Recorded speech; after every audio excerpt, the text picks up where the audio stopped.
우리나라의 일반적인 사람은 한 달에 버는 돈 가운데 절반을 쓰는 것으로 나타났습니다. 또 20에서 30대 사회초년생들의 빚은 1년 사이에 꽤 많이 늘었습니다. 취재기자 연결합니다. 김환진 기자. 네, 김한진입니다. 네, 금융권에서 보통 사람 금융백서라는 다소 특이한 이름의 문서를 내놨는데 이 문서의 보통 사람의 모습 어땠습니까?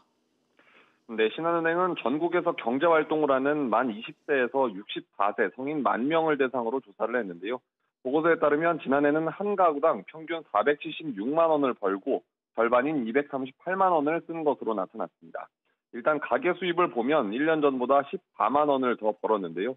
중산층 이하 가구가 소득 증가를 주도한 덕분이라는 분석입니다. 최근 3년간 소득 하위 20%의 소득이 13만 원 오르면서 가장 높은 증가폭을 보였습니다. 덕분에 닫혔던 지갑이 열리면서 월 소비액도 1년 전보다 7만 원 늘었습니다. 그러면 구체적으로 소비는 어떤 분야에 이루어졌습니까?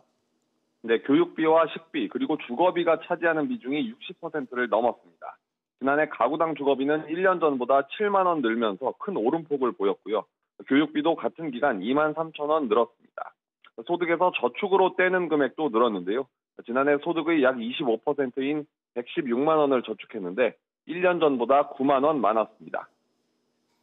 네, 여기에 요즘은 빚 없이 대학을 졸업하는 경우가 드물다 이런 얘기가 나올 정도인데 사회초년생들의 부채 현황은 어땠습니까? 네, 지난해 20대와 30대 사회초년생들 가운데 44%가 빚을 지고 있었습니다.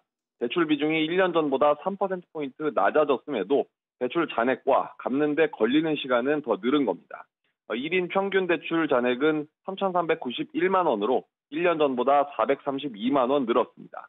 대출금을 갚는 데 걸리는 시간도 4년에서 4년 11개월가량으로 더 길어졌습니다. 이들이 이용한 대출 방식도 눈에 띄는데요. 2030 사회초년생의 40% 이상은 제2, 제3 금융권을 이용한 적이 있고 소액 대출을 받은 경험도 60%를 넘었습니다. SBS CNBC 김한진입니다.